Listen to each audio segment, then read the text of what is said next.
What is up, party people? Hello and welcome back to the technical difficulties. What's going on here?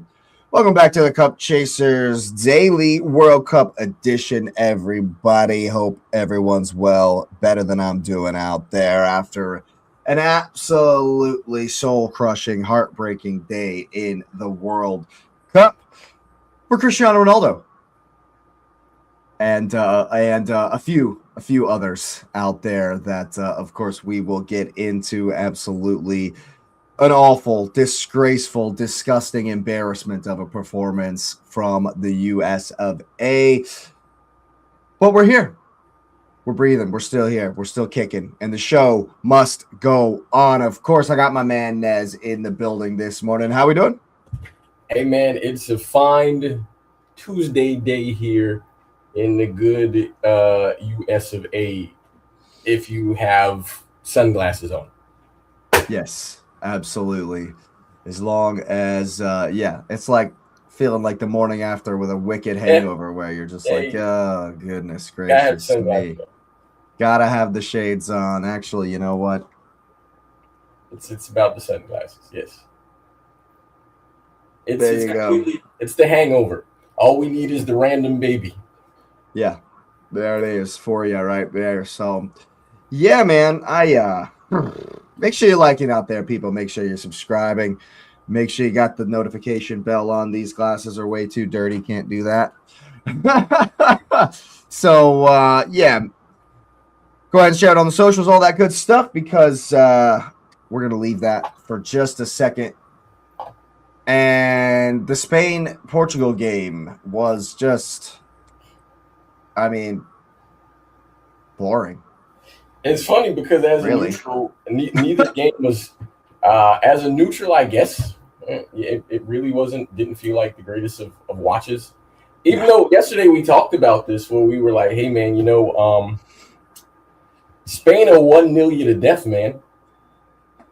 absolutely. And I was like, hey, Rodri would run the whole midfield. Yes, yes, yes, ma'am. You understand? That's right, Yeah, mom. absolutely. It's we knew Rodri would run the midfield, and he ran over him, and he did what he's supposed to do, and he bossed the supposed best midfield going into the tournament, and Spain kept it simple, which is how they play. Yeah, I mean, Xavier texted me. He's like, "Oh man, I totally missed my alarm didn't go off. I totally missed the game. I was doing other stuff, Spain, Portugal." And my text was, "Yeah, you didn't miss much. Typical 800 Spain passes. Ronaldo didn't do much, and an Arsenal player scored. You didn't miss much." But yeah, man, I thought that definitely. I've just been let down by Portugal, man. I expected more from them. Literally every time they took the pitch. As you mentioned, that midfield, it's supposed to have been absolute dynamite, and Rodri looked like he was out for a stroll in the park. It it was no real challenge there. I was never worried about Spain losing control of the game, which if that means anything. It was a very interesting thing because uh that we've seen this before, right? Where they do this and they just kind of like they're literally the Floyd Mayweather of football. They're just going to be technically sound and box you to the end, and they're not going to knock you out, but they'll score the points that's necessary to win. And at the end of the day, when you look back at their resume, you're like, man, they have an amazing resume. They might be one of the greatest we've ever seen, and that's Spain. And respectfully, Portugal is like one of the boxers that Floyd Mayweather trained under his camp. I think it's Anthony Bronner, who showed they had the technical flair, but they lacked discipline, and all they cared about was the flash. And then now you had expectations of them, only for them to be exactly what they were. And and it's funny because the reason they're like that is because their trainer lacked the uh, the correct panache to get them across the top because they was living off of Vibes. I was gonna say a fake resume vibe because you know the thing is this whatever he's selling it. He's the snake oil salesman. His agent That's is. for sure. I'm not gonna say he is, but like there's been no team, and it's like resoundingly true that the manager of Portugal, he lacked the courage when he showed the conviction to pull Ronaldo off in the last game and then win it, to go in and do the opposite in a game that you had to win. Not putting on a younger striker, just playing the same way. He's in the same space as Bruno. Like everything that we said, hey, they keep doing, they did it all. And it was very interesting, because I know it was in the chat where you were like, and I think Asif said something too. He was like, "Well, hey, is Bernardo and Rodri are they like fighting or arguing?" And it was yeah, because and I actually saw because I was like he probably said something to him, and he did. He like essentially I guess as an opponent over celebrated that he missed. But sir, we're Danny from Ted Lasso. This national team, bro. In addition to that, Bernardo don't even play for City anymore. So I don't care if you lose. Well, I just assumed that they had like a friendship. Well, and clearly they did, but I mean, here's the thing that we know: Bernardo is a competitive dude. We've seen this throughout his career. We know he's competitive. Rodri's competitive. So the people that broke him up were other City players. Like you had Laporte come in and be like, "Hey man, chill out, man." Calm down. Other City players who came in there, and even Rodri came in and like apologized to him. But the thing that you kind of have to understand, and I think this was indicative of what Portugal was doing, is Bernardo was angry, and he's probably angry because one, he came on super late in the game. Mm-hmm. Two, he watched his team play in a way that he doesn't play at City. He's used to playing winning football. Right. And even though Erling Haaland sort of has the magnetism of a planet like Cristiano Ronaldo once did and demands, but probably shouldn't. And Haaland found a way to still do it and win. And Bernardo's sitting here like, hey man, you sent me in the last minute. I gotta be the pit bull chihuahua guy and do what I need to do. And we're revolving everything around you, and we're not getting anything from it. We've looked bad. And he's not blind. And so imagine being a top tier, once a world class player, because he's no longer world class, but he's a great player. And you're saying, okay, look at this management, look at what we are producing. When I come in, I got to make up for it. And then the human in you is like, man, this coach sucks. These guys suck. And and then you see your one of your more than one of your opponents are your teammates who are playing the way you would play, and they're winning. I'd be pissed off too. Yeah, that's frustrating. So it is what it is. But yeah, hey, put some respect on his name. Mr. Mikel Merino ended up being the super sub in this one. Comes in and it's interesting that just a little bit of a switch right there at the end. I mean, Oyarzabal was not, he didn't really do much. Maybe one of his poorer games, quieter games. And then, they were able to come in and switch it up a little bit and get Merino through. As soon as Merino went through, because I was like watching that game and I was like, man, I would really like to get a run in between the games here.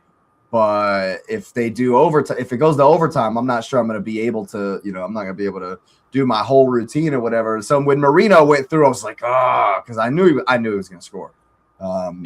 And I'm really happy for Mikel Merino. I'm a fan of his. I like the contributions he's made, and he's certainly to Arsenal, of course, and he's certainly, a passionate guy. And you love to see your guys get on and score. And I mean, that's arguably, maybe not even arguably, it's probably the biggest goal he's ever scored. Of course, I didn't really follow Sociedad before he came over to us, of course, but yeah, that's probably the biggest goal Mikel Merino has ever scored. What's up, Bazooka Zach? USA self-destructed.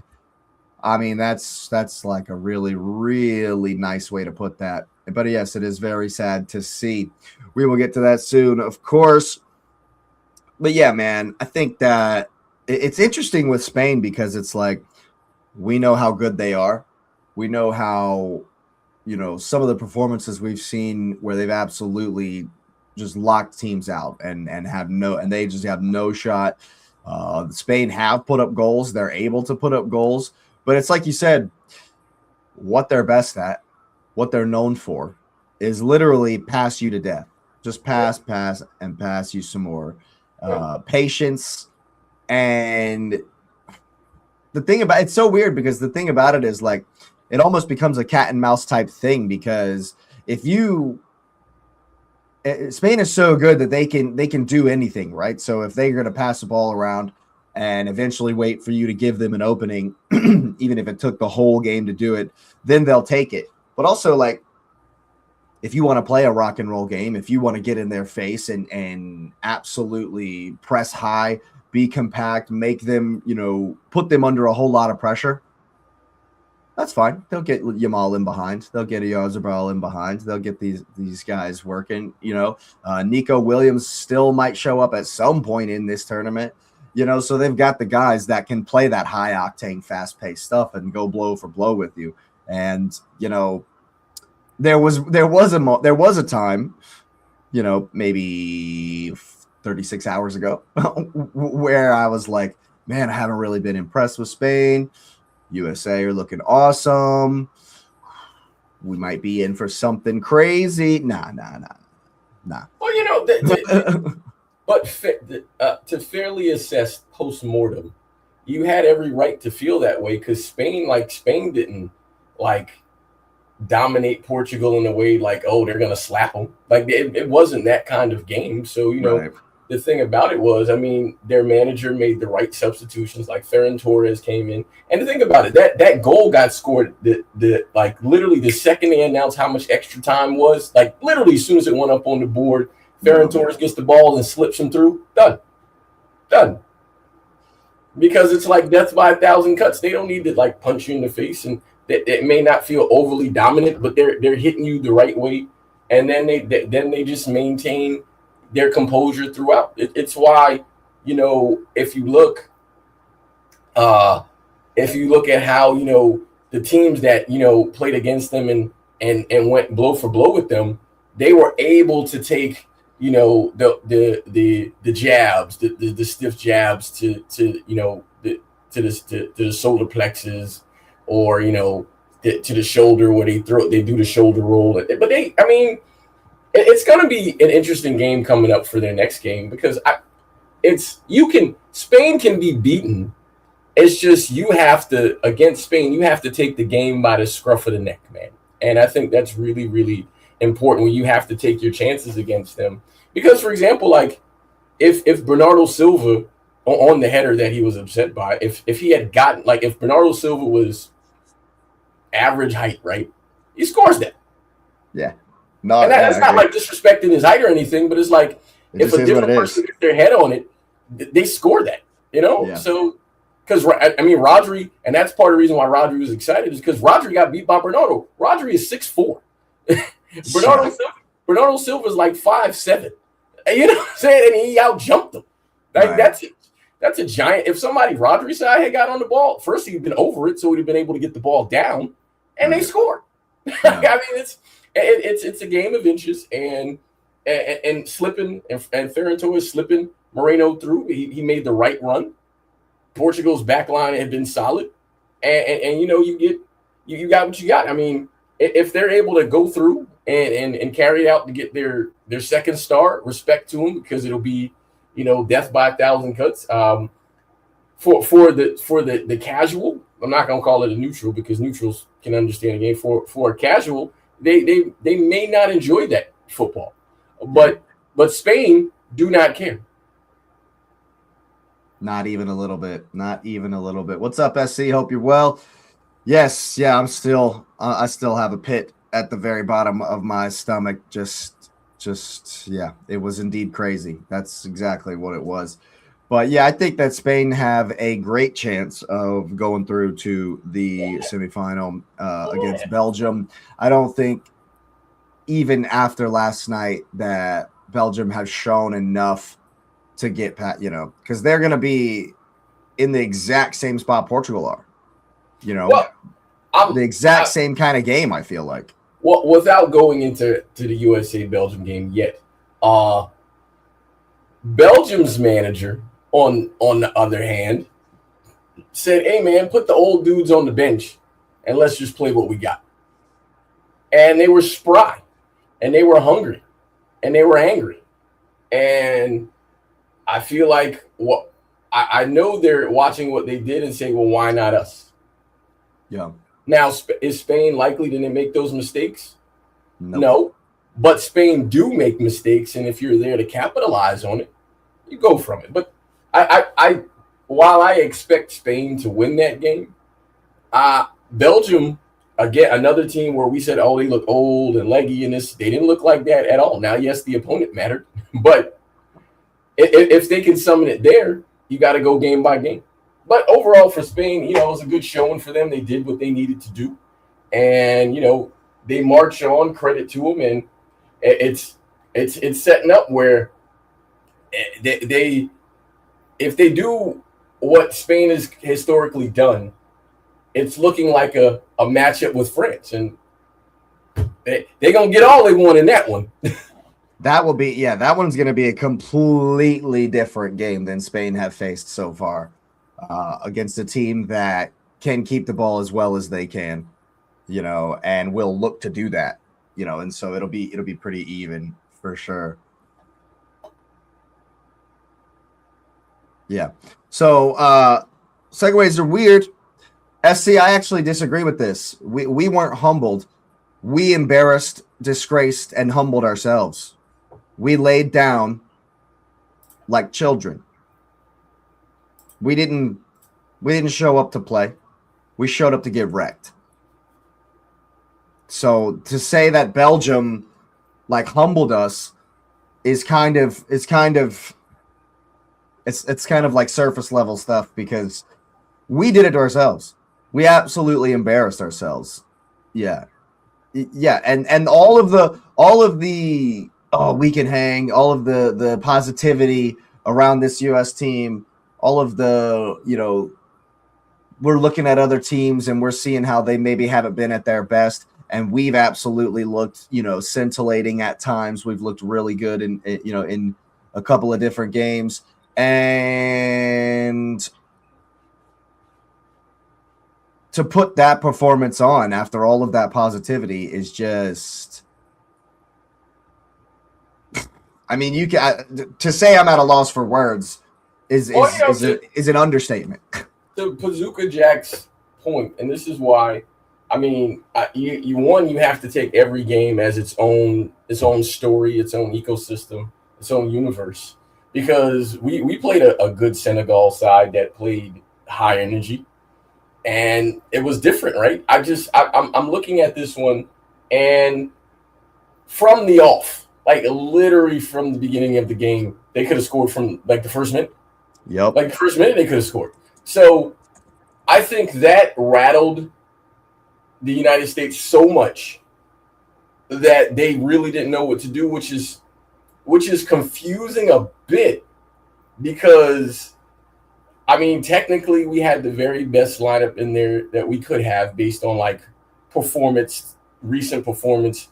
And you're looking at the defense and you're like, well, what is this defense, right? The defending looked absolutely shambolic, and they looked confused, they didn't know where to go, how to deal with spacing and movement.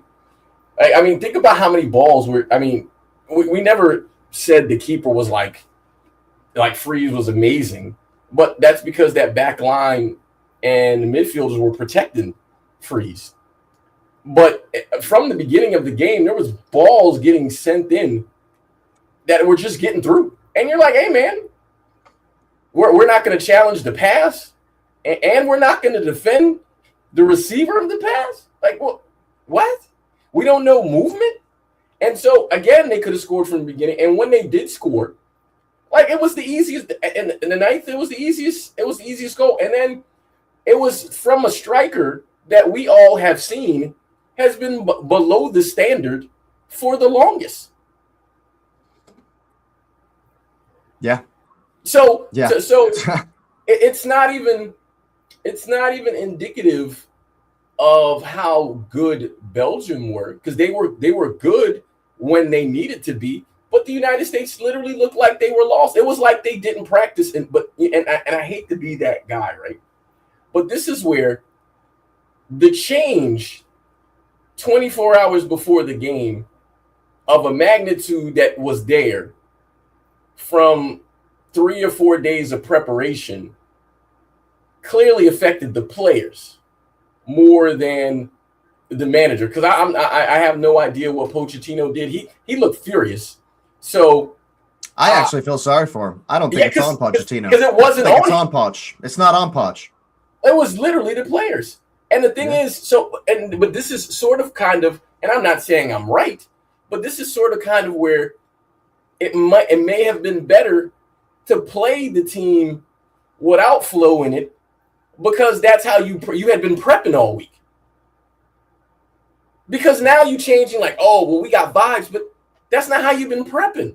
You literally, and I'm being honest, you had 24 hours and one moment of news, you changed everything. No, because that's what happened. Because there's no way the game plan they had up to 24 hours before was the one that they wanted to execute when they got the news. Like, we know it's not the same game plan. Like, well, let's be honest, man. And the thing about it is it put there was pressure on the team, but it was a different pressure because it was like, oh, how do we do this without this person? And then we have to summons up what we did. Let's do what we did when we were on 10 men. And then it would be the equivalent of during the game, in the game that he went off, the ref said, hey, no, put him back on. We would have played, like, it would have changed the game plan. It would have made us vulnerable. So, I mean, again, I made my statement about him sitting out for optics and pseudo political things, but it was also, unknowingly to me, it was for tactical reasons. Like they prepped to play without him. Yeah. And then the funny thing is, the man barely touched the ball. Sheesh. Yeah. Yeah. SC, I disagree with this. It was not a 50-50 match at all. There was nothing about that was 50-50. And watch yourself, because that's my mama you're talking to. Watch out here. Yeah. And I don't know that we pinned it all on Balogun, but and what I'm saying, to agree with your mom, is that it's the equivalent, Jake, of the equivalent of this. It just came to me. Say that you and Lauren, y'all played the lottery. You played the lottery and you have the winning number, and you're like, man, we just won the lottery, and the jackpot was $2 million. We'll just use a conservative one because it wasn't over the top, but it was like, hey, it changed your life, right? $2 million. And then when you get to the lottery center to pick up your money, you find out. You're like, all right, so you go there, you take about a week, you start planning your stuff, okay, because most people, if you know you got money coming, you kind of plan it, and you start spending that money. And then you get to the lottery place and they say, well, 1,000 other people won with the same number. And you find out right before. Does that change everything? If you had just kept living your life the way you were planning it, then you don't do what you do. And I think what it was, to use sort of the analogy your mom had, is they put everything up. They thought he would save them. And the crazy part is they never could get the ball to him, because when he did get the ball, he was being creative and people weren't in space. They were nowhere. He had several. He had a couple of dummies. He had a couple of through balls he tried to play. No one was present because no one was moving anymore. Everyone was so shell shocked that they didn't know what to do. because that's not what they prepped for. They didn't prep. Hey, no worries, Essie. It's all love. Mom says she's already on her second cup this morning. She's been smelling that coffee. Bazooka says the passes were inaccurate. Defense was horrid. Tim Ream was a traffic cone. Pulisic gets hurt. And Belgium didn't have to do much for their goals. Yeah, I agree. Can we take a second where I'm not going to go hard, but I left them out a little bit. But if we're talking about, like your mom said, putting hopes on one guy, number 10. Where were you, bro? And are you glass? Is he literally made of glass?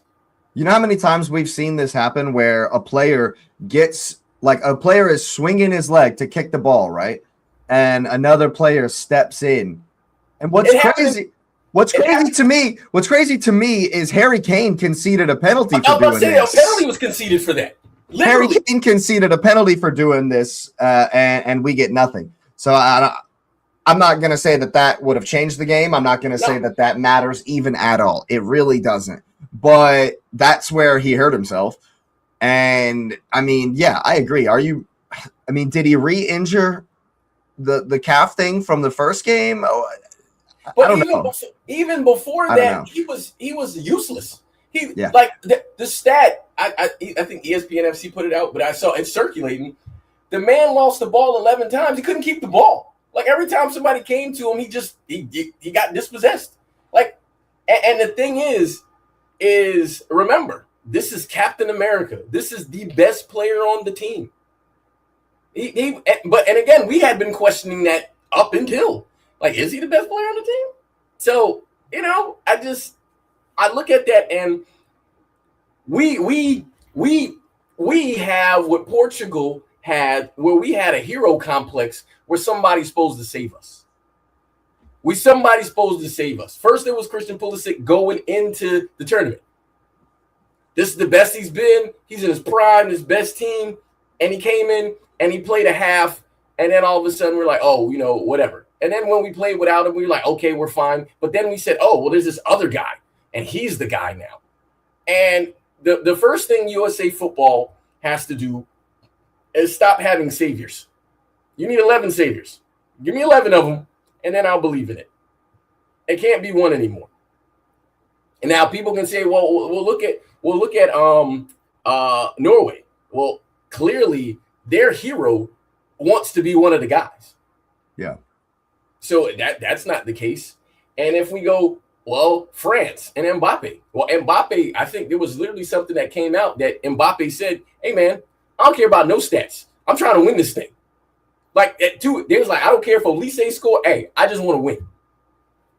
Hey, and so far, they all have a guy, but those other teams that are performing with a guy, they don't want to be a guy. They're like, hey, man, I need these other guys to be up here too because I can't do it alone. Yeah. England, Harry Kane. Everyone knows Harry's the guy. And Harry's willingly, hey, Jude, I need you to do this thing, man. All right. I hate and notice, even though I said, hey, Jude, unintentionally, but hey, Jude. Well played.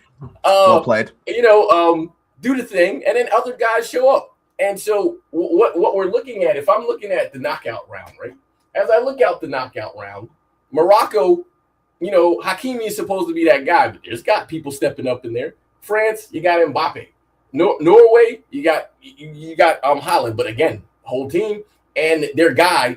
Hey man, it's everybody else. England, Spain is literally, even though we would essentially say Rodri's the best player on that team, you're not picking out a guy in Spain. Now Belgium is the outlier because we don't know what they have because Trossard. Their manager has done something in the last game that I'm quite proud of him doing, if I'm going to be a neutral, that he did in the game before. He subbed out all them old guys and said, get them off the field. We're going to play with these guys. And then they played well. And then they won. And then he said, you know what? Okay, all of you start. That man left every legacy player on the bench. All of them.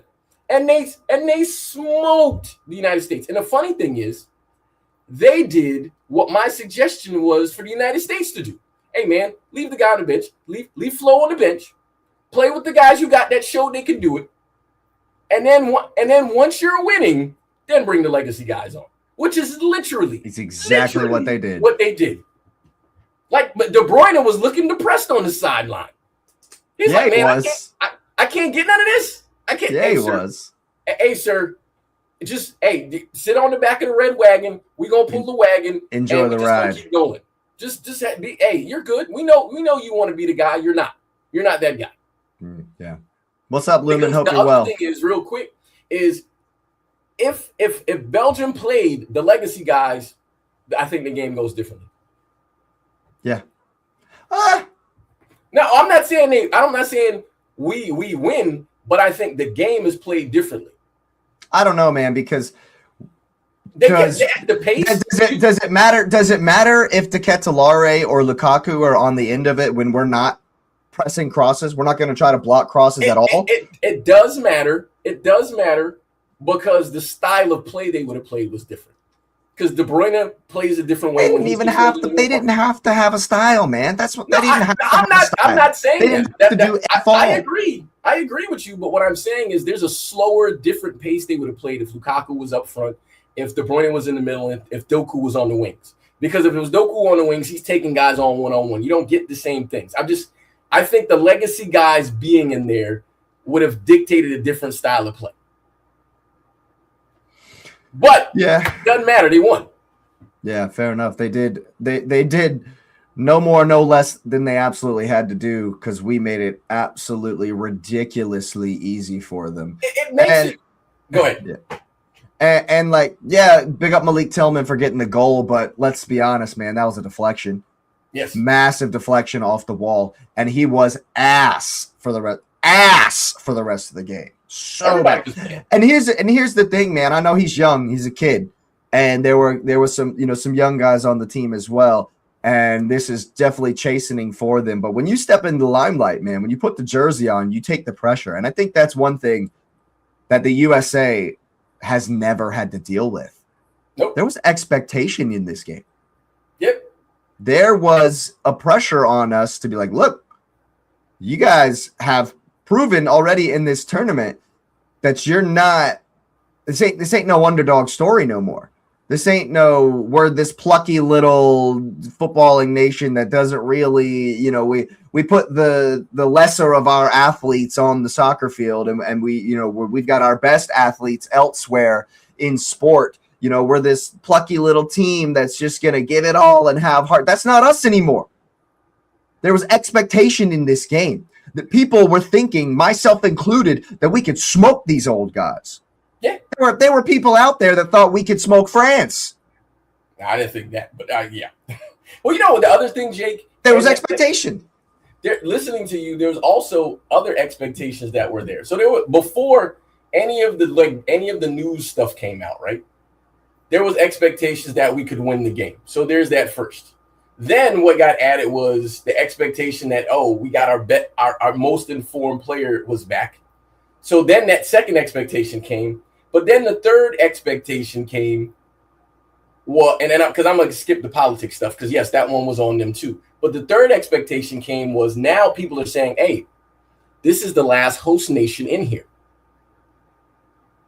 They literally carried the weight of Mexico and Canada. And again, the fourth expectation, they're at Lumen Field and they're undefeated there. Just all of that got brought into the game. And then it got brought into the game with the fact that you had to change, that you changed, and I know they did. They changed their game plan 24 hours before the game. So you had all of that, and you changed your game plan. Yeah, see, it's looking like our allegiances will, of course, land with the Three Lions. That's for sure. And the Arsenal contingent. Machina had a point about it's not easy to win the World Cup. Brazil knows that, and you know what? The funny thing is, Brazil, the fact that Casemiro's like, hey, we're the first generation not to win the World Cup. I think sometimes a humbling is necessary. To think that it's your birthright to get things, right? And so I look at that and say it's not easy, but which is why, even though I'm the alpha dog on my team and in the world as certain players, I gotta throw my ego away, and I just gotta do whatever is necessary to win for the team. Which is why Erling Haaland playing with house money, because again, like, hey, if Norway plays the next game, right? There's no expectations on them. No one thinks they should win the game. People are like, okay, Haaland will score. Haaland has an expectation, but the team, house money. For sure. And the thing is that's super important. And but when Bazooka said, we got humiliated, we did. And here's the thing that I think was really, really important is before the tournament, we had tempered expectations of what the USA team was. All of us specifically on here. And we look at that and we say, when they played game one, we're like, hey, man, are they really these guys? And then when we saw Paraguay play somebody else and we're like, hey, well, we beat that team. Are we really these guys? And then we did it again. And so in sport, we have to understand that it's 1,000 hours, right?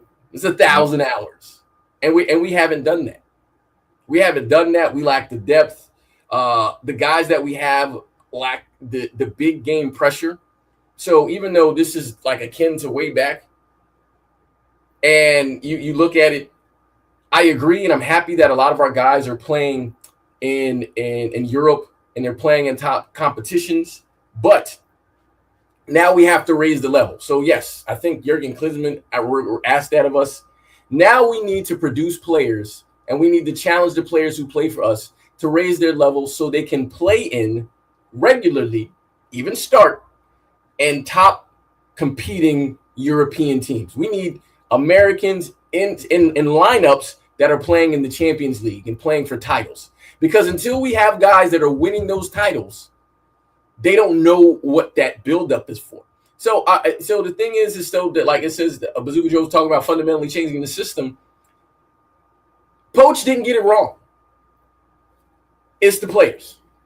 The players were not ready for this. They weren't.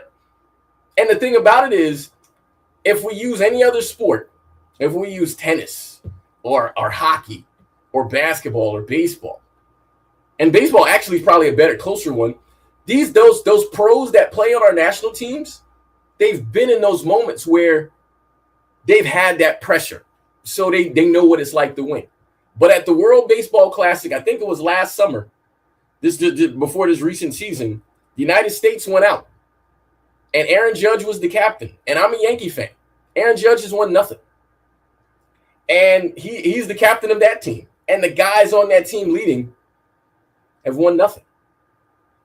And if you don't know what it's like to win, then you don't win. But if you go look at the teams that went deep, Venezuela and the Dominican and Japan, those teams are full of guys who have won. So you need to start having guys on those teams that are integral parts to the winning culture, and then you can get it. Then you can get it.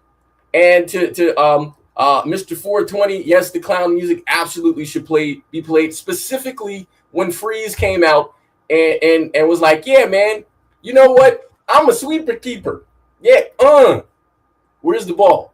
Where is the ball? Did you see the a meme I saw this morning? It was it said USA keeper in the biggest game in USA's history, and it showed the replay of when that the New York Giants kicker kicked the ground and then like fell over. I was like, oh man, we're gonna be dealing with this for a couple of days here, aren't we? And the funny thing is that it's funny. SC was talking about supporting the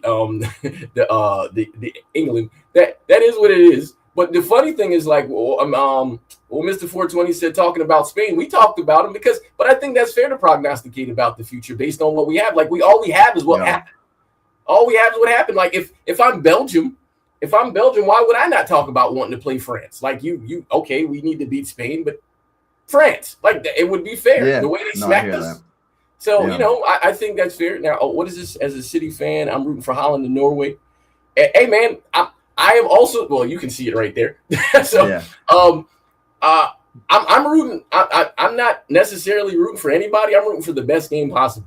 I still think France will win because their players are top tier, champions all across the field, and my lying eyes haven't lied to me about them yet. So it kind of is what it is. But yeah, I fear for Norway's defense. They're definitely potent going forward, but yeah. They're not going to dominate the ball. They're not going to dominate the ball like that. Are they going to be able to defend for 90 minutes? Hold on. Because that was different game versus Brazil. Brazil let them have the ball. I agree, but after we just watched what we watched, the prognostication of what we think the other team will do might not be real. That's very fair. That's very fair. It might. Hey man, we after Jude did his hero walk. I know I said Jude needs to go find a spa right now because I know he's broken. Dead. He's probably broken. Yeah. And so, I mean, yeah, they have a week before the next game, but we don't know what's there. I mean, those guys look dead tired at the end of that game. They don't have a week before the next game. It's like Friday. No, but from their game, it was 6. It was 6 days. Yeah. It's 6 days. And so you sit there and you look and you say, well, I mean, everybody's carrying something like Rice. Rice summoned it up there, but it was something to summon up for. But they're in Miami now, if I'm not mistaken. Yep. That's not the same. Nope. The humidity is there, and now you're against a team where you're like, okay, I don't have all these X factors again. And then we got evidence. We saw England play mediocre against other teams. So what England is showing up. So we're not going to assume that. We also have seen Norway, who again, they're playing with house. They have nothing to lose. Nothing. So why couldn't they beat them? So again, it's not a devil's advocate thing, but I'm gonna call every game 50-50 until otherwise. Even with today, because I don't know if I'm accidentally transitioning, but like when Argentina plays Egypt, I mean, we expect Egypt to lose. We do. Mr. 420, England, Norway is Saturday. Yeah. So it was 6 days between the next game. Yeah. Yeah, man. I don't even know where we go from here. It's definitely not Pochettino's fault. And I think at the end of the day, it's so baffling to me to see professional players lack confidence. I get it. The only reason I get it is because France is Thursday, Mr. 420. France is on Thursday. Yeah. But the only reason I guess can accept it, but not really understand why professional players lack confidence is because it's so common. Yeah. I don't get it. I don't understand it. It's like I've seen this happen to Arsenal. Not that we've disgraced ourselves and like that and just come out like children, but in the first time Arteta made the knockout stages of the Champions League, we played Bayern Munich. Or no, a better example actually is 2 seasons ago in the semifinal versus Paris. We didn't come with confidence. We didn't play within ourselves. We didn't show up to that game and put a performance in, especially at the Emirates, that showed we thought we could beat them. That showed that we know we're amazing. This is Champions League semifinal. We're absolute ballers. Of course we deserve to be here. We didn't show that. We did not show that, and we got beat 4-0 over 2 games in that semifinal because we didn't show up thinking we could win. And then we came to the final last season, and it was different. We looked like we knew we could win. We got an early goal, and we're like, you know what? We're going to do what we do. We're going to sit back. We're going to defend. We thought we could win it that way. We showed up, and we gave a good account of ourselves, And so just like I've been saying for Arsenal, maybe we need to be there to feel what it is, to see what it's like, and Bazooka Joe's got it spot on. It looks like we did. And the reason we looked like that is because there was no belief that we belonged. You could really, really see that they had a bit of an inferiority complex, which is crazy. And this is what I'm saying. How can these guys have a lack of confidence when the entire nation is hype? Is like, these guys are amazing. We're I killing can answer that one. I can even answer the guys, even the people like us, who know that USA ain't actually all that. We're hyped. We were hyped. We were like, man, we're playing good. We're looking good, better than we ever have. Why did these guys not have any confidence? Well, I can give you there's a modern term that people use, and it's true. They had imposter syndrome. 100%. Yeah. Imposter syndrome is debilitating. You're clearly in the space for a reason. And either you behave like you belong, or you get stuck there and you look like a deer in the headlights, which I don't know if everybody understands that analogy, but you look lost. But they're dealing with imposter syndrome. Yeah, I agree 100%. We just, and just in general, I don't get it. I don't get it. Like when Kai Havertz was having bad misses, and not or even Victor Gyökeres when he started slow, people were kind of saying, man, he looks like he lacks a little bit of confidence. Not really. You've heard that before when a player is kind of like off, and they're not really, maybe not really doing what they normally do. People say, oh, well, it looks like he lacks a little bit of confidence. And I just don't ever understand that. If I was getting paid that much money, if I was getting paid 6 figures to play ball, you best believe I'm better than everybody. I would have such a big head. I'm like, are you kidding me? I'm a freaking baller. I don't care who's on the other side. I don't care who I'm facing. I'm an absolute badass. That's the way I would look at it. But there's several. There's a spectrum of what the result is on the field. The result can go from old man Cristiano Ronaldo, who swears he's the greatest thing to breathe air, and then there's Erling Haaland, who knows he's good. There's no question that he has confidence, and you put in the shift. So I mean, it is what it is, I understand. I just don't think that it's just always been baffling to me that, okay, I'm amazing because I play for Arsenal or whatever, and I play for, we'll take Pulisic. I play for AC Milan. AC Milan, it's a freaking huge club. And not only that, but he's a main part of the team. Like he's a big part of the team. Yep. And then just because you come up against a team where all of the other guys are just as good, you shit yourself? What? Yeah. I don't understand. I don't understand at all. Well, it's also sort of the thing where he played at AC Milan. He had a great first half of the season. I think he was a part of a cup winning team there, and he contributed to that. But then what we deal with is the second half of the season. He was absolute garbage. He didn't score in 6 months, and so that's the guy that showed up. And this is the guy that was better than everyone else. That's Captain America. We need continual emerging stars from the team. And the first thing is, and it's funny because the U.S. at one point was seen as a goalkeeper factory. Can we get a goalkeeper? For real, man. What happened to that? Why don't we have any goalkeeper? Not only can we get a goalkeeper, I'm going to go one step further because I'm not personally slagging people off, but can we get a goalkeeper? But the second one is, so we don't have no central defenders in a nation full of football players that are giant guys that are athletic. We don't have anybody who's Virgil van Dijk, Vincent Company in the 360 plus million people. We don't have 2 of those guys. Come on, man. You don't have no central defenders? None? Yeah.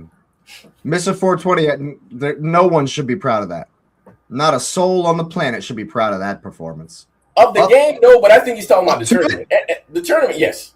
Up to that game, yes. Everything before that game, yeah, we did good in the group stage. Absolutely. We beat Bosnia. Yeah. Great. But Bosnia also wasn't good. Yeah.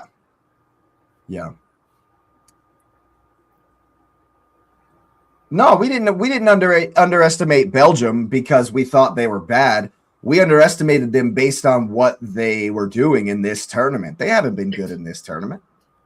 Correct. They scraped through versus Senegal, and they beat a horrendous New Zealand team. And they were shit in the first two games. So of course we were positive and thinking that we could win this game. Conversely, we had looked great. But we also put a battery in their back. Man, did we ever put a battery in their back. And it's funny because the Belgian manager came out and said, Balogun came up to him and he said, Flo was like, hey man, you know, I just wanted, he was very nice to him. And the manager said, I told him, I wanted him to know it wasn't about you. We understand you and the players didn't do anything wrong. Yeah. Which means it put hey man, imagine if it was flipped the other way and somebody put a battery in our back. We would have played well too. Yeah. Yeah. So, I mean, we just got to let that be. And the funny thing is, the loss to Turkey meant nothing, Mr. 420. Go on. Sorry. Yeah, well, but it meant nothing, but it also said something where there was fight in that game. There was no fight in this one. So, you know, and the thing that it again, we didn't have the battery we had in our back. What rated PG, but the battery that got put in our back was a cocaine high. It wasn't a real high, you know? Yeah. Whereas Belgium, they felt aggrieved, like absolutely aggrieved. They're like, what? You just gonna cheat for them? Yeah. No, I get it. And then proudly, like touted in front. Yeah, put a battery in their back, man. That was easy money for them. Indeed. And not only that, Belgium beat us 5-2 the last time they played us. So Belgium's like, wait a minute. We own you. Yeah. We punched you in the face the last time we played you. Now they're cheating for you. Oh, we about to massacre you. And they did. I mean, I don't know what Bosnia. I don't know if Bosnia has become an Asian team, but it doesn't matter really. To be honest with you, the accolades, the stats, none of that shit matters. We have absolutely embarrassed ourselves and disgraced ourselves on a global stage. And I'm scheduling. If I'm scheduling, I'm asking all the top 10 teams. Hey man, I need to play you in friendlies from this point until perpetuity. I got to play good team. I don't care if I'm losing all the games. I need to play them all the time. Yeah. Absolutely. Well, TEU nations in one. Nice. Well, we'll put a nice, neat little bow on that and wrap that up and hopefully never speak of that again. But unfortunately, I think that game will live on in infamy forever. Yes. They're holding that over us. The world is going to hold that over us. Yeah, I've already seen a meme where what's the movie with Nick Cage and Pascal? What's Pedro Pascal? Where they're driving down the interstate and it says USA and it's Nick Cage going, and he looks all scruffy and he looks like he's on a 4-day bender and he's just, and then it switched to Pedro Pascal and it says rest of the world and he's going, just so happy. That's absolutely what's happening. Yeah, it was a horrendous day at the office that will forever live in infamy. But we shall move on because today there's more action coming at us. The GOAT himself is in action versus the Egyptian GOAT, the Pharaoh. It's Messi, it's Salah, it's Argentina versus Egypt. And I don't think that this is going to be as one-sided as you might think. I think Egypt are definitely going to show up. Hopefully they won't disgrace themselves like we did. 4 years is an eternity, SC, and you know that. And so I definitely expect Egypt to put up a fight, to be a good game. You think they'll sit back, just sit and counter and just kind of keep him in front, clog the middle of the field, try to man-mark Messi? In my opinion, man, in my humble opinion, there's no way Egypt watched what Cabo Verde did and said, hey, let's sit back.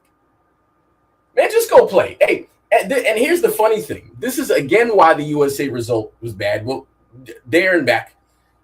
We didn't even go at them. Like, I can understand if we went balls to the wall and got beat like that. We just got They said, come here. Just Yeah. Hey, Egypt, it's Argentina. There's no shame. There's no shame in just going at them. Just go. Well, FC, if you know me, there's I don't agree with that either. But there's no GOAT. There's no GOAT at all. Especially after and what Ronaldo's talking about, hey man, well, I won the Euro. That's equal to the World Cup. Timeout. Flag, yellow, red.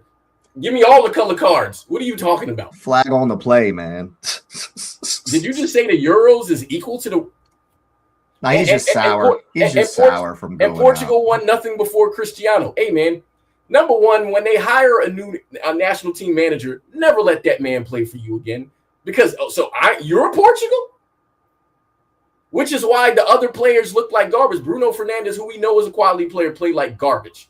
Bernardo Silva, Leao, all the players played like garbage because we focused on you, sir, who the only reason you won, reason the team won is because you're there. But even in those victories, you was on the field for one of them. For one. They won without you. Be humble, sir. Yeah. But anyways, I think Argentina wins, but hey, Egypt, I'm saying it to you. Be the Pharaohs, man. Just go. Egypt have the firepower too, man. They have the players to go and smack them in the mouth. Like it's literally they are the super duper underdogs. You already know they're going to get all the calls, so just go at them. Yeah, for sure. Just go at. Who cares? That defense is not impenetrable. There's not impenetrable at all. I am. This is Sparta for them. Leonidas. Hey, it's us against all of that. Let's go. Let's go. I think that's the only way. I think that's the only way. I agree. You know my feelings on inferior teams and how they should play against big teams. Oh, good one for 20. Yeah. And it's inside. It's in Atlanta. Yeah, it's at Mercedes-Benz. Yeah, absolutely. I think I agree. I think they should smack them in the mouth because we're going to see the same. I mean, Argentina is going to run it back. Same thing they always do. Find Messi, let him cook. So we know how to play. The evidence is there. The blue pill time, he says. The blueprint is there to play against Argentina. You're obviously going to be playing against the referees as well, so a little bit of extra oomph for Egypt, and I think they could give them a game. But at the end of the day, we're all kind of expecting Argentina to go through. Unfortunately, there. But yeah, give it a run. They're arrogant. They're literally arrogant. Punch them in the mouth, man. I agree 100%. And then, of course, there is another game. There is one more game today as well. The Swiss taking on the Colombians in what should be a very fun game. Will the Swiss sit back, or do you think they'll try to control the ball? No, they're coming. They're coming, but I'm going to put on these are my hangover glasses for the sunrise, not for the sadness, right? Yeah. So we're here, man. We're here. We're making sure we're right there. Hey, man, Colombia first didn't look great in the last game they played. No. They didn't look great. And they have a propensity to do this. Colombian football fans are very similar in hope and expectation as English football fans. And I think that there's a running joke right now that Colombia is like, oh, so we're the last country to represent South America? Technically, yes. Technically, yes. So, yes, just like the United States had the weight of a continent on you, you now have that weight of the continent. And, I mean, I think this is really a pick'em game. They're favorites in the game. Switzerland are unbeaten in 7 matches in their last 7 matches. So, I mean, hey, Lucho, the king of offsides, just stay on onside a couple of times and do what you need to do. And also, because I asked for this, and Colombia did this when they did it, leave James on the sideline. Play Richard Rios. Start the young boy. Let the next generation take over, because the Swiss are very good. Let the new generation take over. Let them dudes play, man. Go. Why start Luis Suarez? Why is he not starting? Start him. Yeah, I Lucho, agree. Suarez, Rios. Put them dudes in there and play. Play. I agree 100%. I think Let's go, Los Cafeteros. Let's go. they definitely looked. I mean, hate to say it, but I think they definitely looked better without James.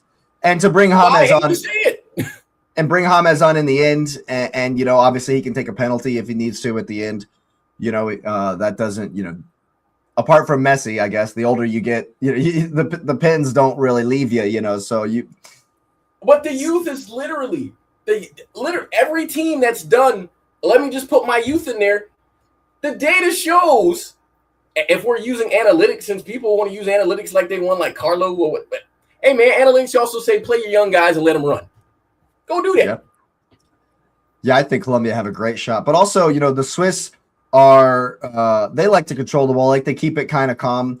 They're kind of stylistically I don't know about the antithesis, complete opposite of Colombia, but I think it's definitely different styles. And as they say, you know, styles make fights, of course. And this one is going to be really, really fun. It's going to be interesting to see, you know, just how, you know, what the priority is for Switzerland. Are they going to try to keep the ball, try to kind of wear down Colombia, make them defend a lot, you know, keep Lucho back defending, you know, as opposed to being, you know, on the ball and running at the defense? You know, obviously they're, you know, prioritize being tight and resolute, of course, Switzerland. I have heard that Manzambi is a doubt, something to do with a leg injury.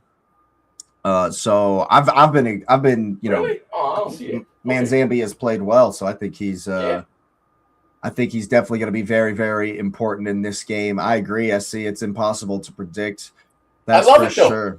That means it's going to be a watch. Yeah, definitely going to be a watch. I don't know where I saw that, actually. It could have been fake news about Manzambi. Well, you know, I will say the one thing that, again, I think I mentioned it before, is that this game is in Vancouver. And I think climate-wise, geography-wise, it kind of favors the Swiss. The Swiss will probably feel more at home than the Colombians will. But, hey, the tricolors need to do what they need to do, man. Let's go. Let's go. Yeah. Man. Of course, Granit Xhaka is going to be important in this game for the Swiss. Very important in this game for the Swiss.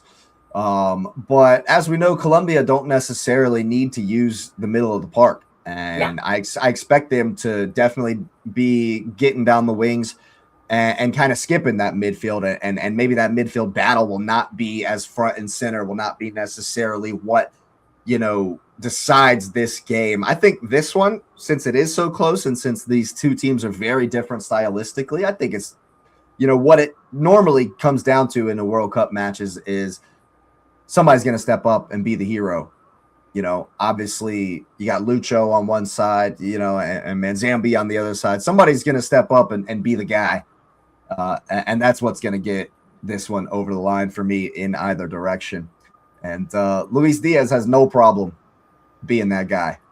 He wants to be that guy. None at all. Yeah, man. In spite of the fact that he plays for Liverpool or used to play for Liverpool and now plays for Bayern, a team I have no love for. You know, I like Lucho. I think he's one of those guys that no matter what he's going to give you, you know he's going to bust his ass. You know he's going to absolutely give it all. And I just love players like that, you know, even if they're not like the top, most technical, skilled, oh my God, amazing player ever.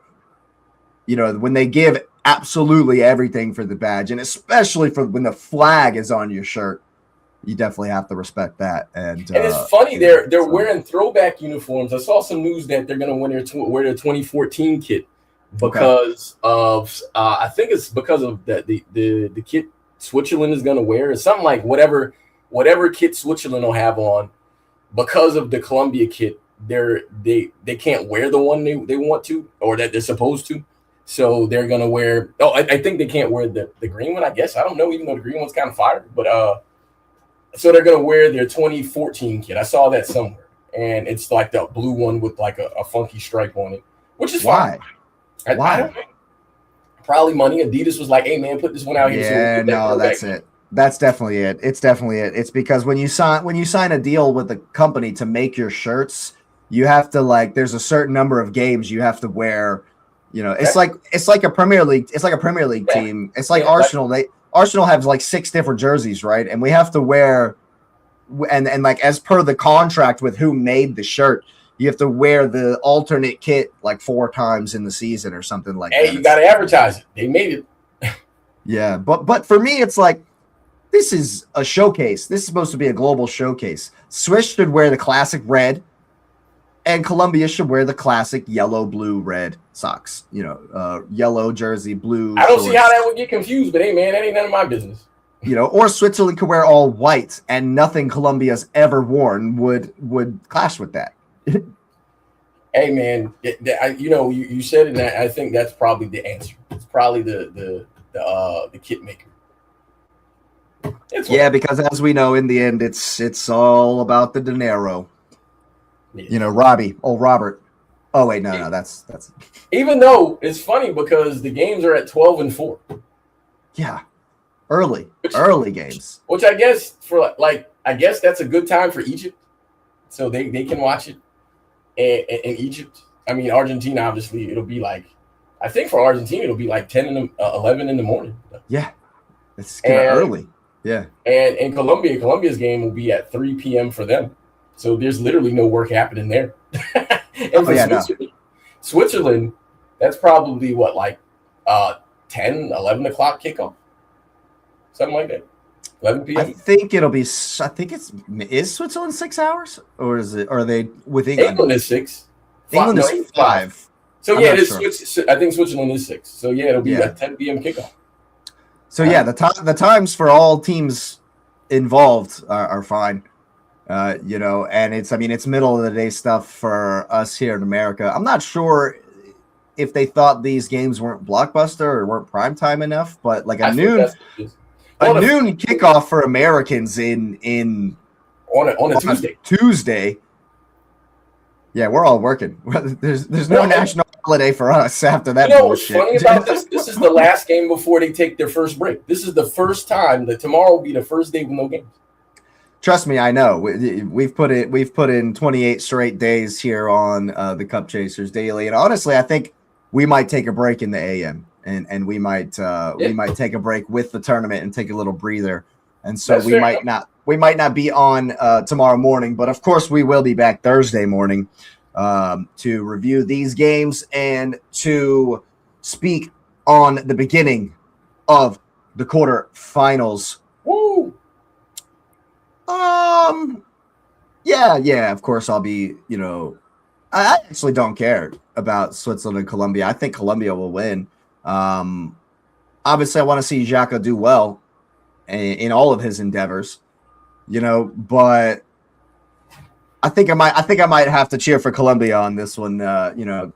Stick here with my man Nez, hopefully see Colombia go through. Because it's set on TV wise, it sets up Argentina. I mean, if we're prognosticating, forecasting, it sets up Argentina, Colombia, which will be the rematch of the last CONMEBOL final. Yeah, Copa America final, absolutely. Yes, Copa America. Why not? That one will be blockbuster. That will be blockbuster. Should it happen? And it will be on Saturday. Yeah, we're not counting chickens or anything, but if that does happen, it'll be absolutely blockbuster. I mean, if the fix is in, let's fix that. Yeah, for real, absolutely. Well, Spurs should have offered $20 million for Xhaka. Nah, he ain't going to Spurs. He was never going to Spurs. Never. He ain't like that. At least I can hope. You never want to see players that you actually like go to rivals, of course. So anyway, I think we'll wrap it up right there. Spain go through off the back of the Mikel Merino goal.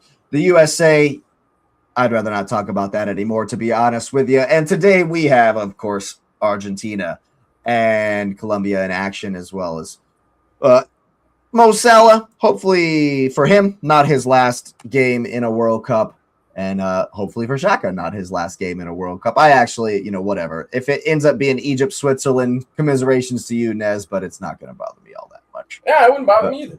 To be honest with you. But, so we'll wrap it up right there. Make sure you're liking. Make sure you're subscribing. Make sure you get the notification bell on. Share it with your sisters, brothers, uncles, nephew, all that good stuff. Big up the chat. Thanks for being here every single time. It's been a good one. Thanks again, and you